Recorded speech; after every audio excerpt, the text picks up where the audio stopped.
नमस्कार, मैं जितेंद्र चतुर्वेदी। मतांतर में आप लोगों का स्वागत है।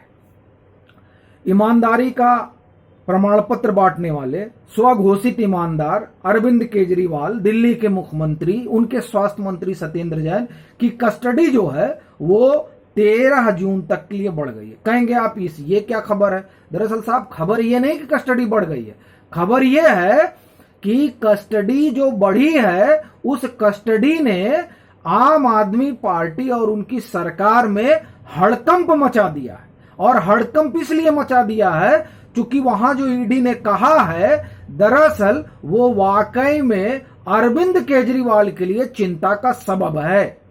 क्योंकि अरविंद केजरीवाल तो जब सत्येंद्र जैन को ईडी ने हिरासत में लिया तो उन्होंने तो साहब विक्टिम कार्ड खेला कि ये लोग तो हमको परेशान कर रहे हैं, इनको हिमाचल प्रदेश का प्रभारी बना गया था और हम हिमाचल प्रदेश में बहुत कमाल कर रहे हैं इसलिए हमको परेशान कर रहे हैं, फिर हमने पंजाब में बहुत कमाल कर दिया इसलिए हमको परेशान कर रहे हैं, और फिर वो तो बाकायदे यहां तक आ गए कि साहब आप हम सब लोगों को बंद कर दीजिए जेल में। और उन्होंने यहां भी कहा कि ये तो कट्टर ईमानदार हैं, ये तो पद्म विभूषण दे देना चाहिए। ये तमाम चीजें उन्होंने कही। लेकिन जिनको पद्म विभूषण देने की बात कर रहे थे और जिनको वो कट्टर ईमानदार बता रहे हैं, उनके बारे में उनके सहयोगी, अब आप कहेंगे उनके कौन से सहयोगी? तो साहब, जांच तो उन सेल कंपनियों की चल रही है ना, जिन सेल कंपनियों से पैसे आए, तो उनके सहयोगी क्या कह रहे हैं? इस बात को ईडी ने कोर्ट में रखा।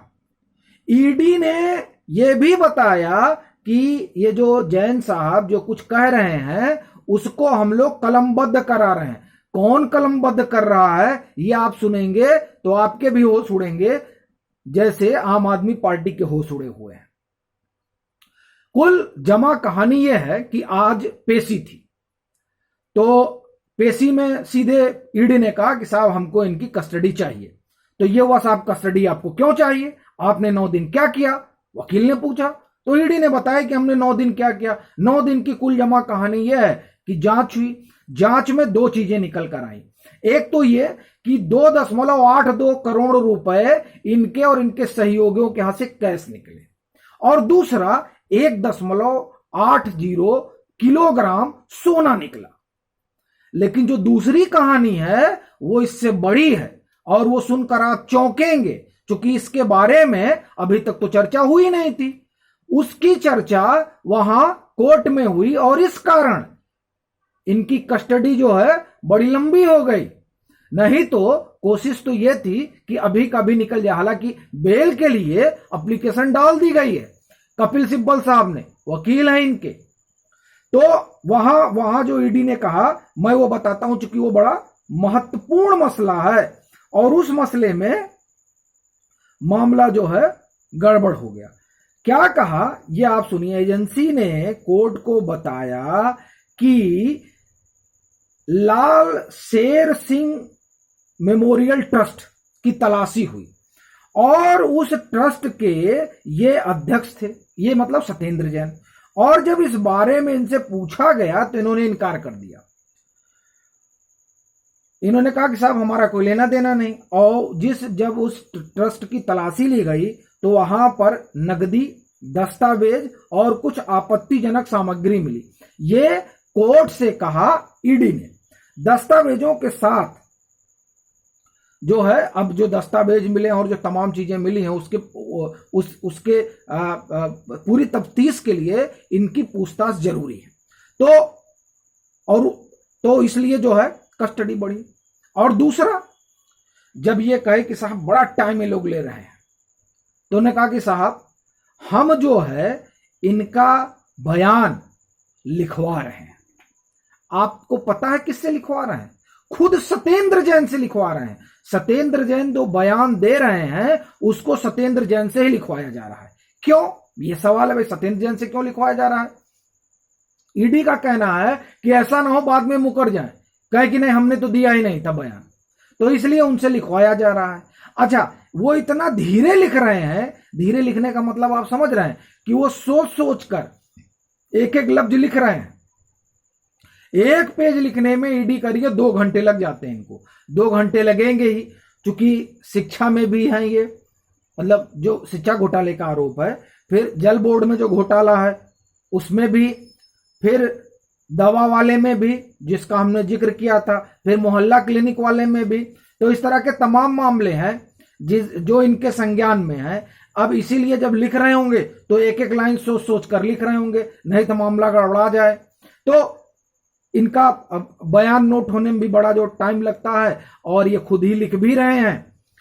ये इस तरह की बातें अभी जब एनडीटीवी का इंक्वायरी चल रही थी तो वहां भी सारे बयान लिपिबद्ध ही कराए गए थे, और ये उन्हीं लोगों के बयान, मतलब बयान उन्हीं लोगों ने लिखे थे जो लोग बयान दे रहे थे। तो अब आप समझिए कि सत्येंद्र जैन एक तरीके से कुंडली तैयार कर रहे हैं आम आदमी पार्टी सरकार की ईडी के सामने। अब आइए अंतिम बात पर।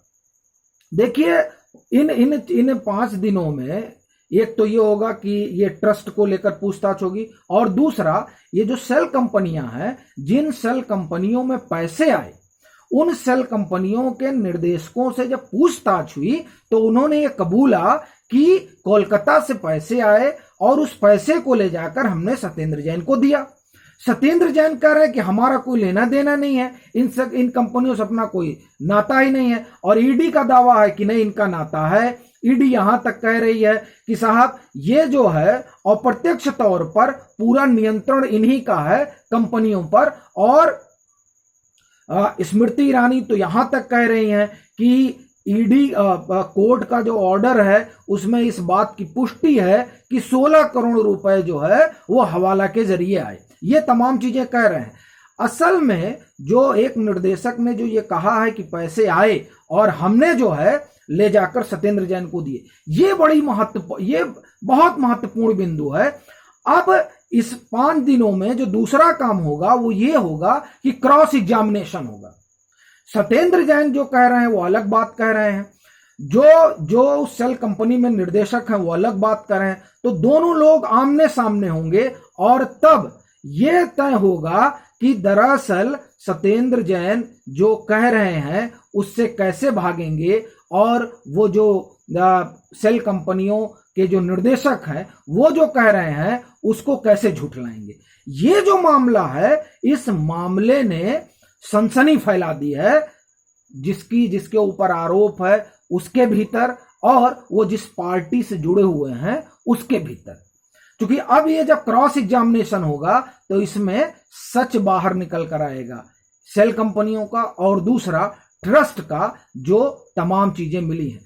तो अब परिस्थितियां ये बन गई हैं कि अब आम आदमी पार्टी सरकार के लिए और उनके मंत्री के लिए समस्या बड़ी घनी है, और जो तमाम घोटालों के आरोप हैं, अब जब ये सत्येंद्र जैन अपना बयान खुद कलमबद्ध कर रहे हैं तो उस कलमबद्ध में अगर कहीं नुक्ता से खुदा जुदा हुआ तो आप ये मानकर चलिए तब और कई लोग नपेंगे।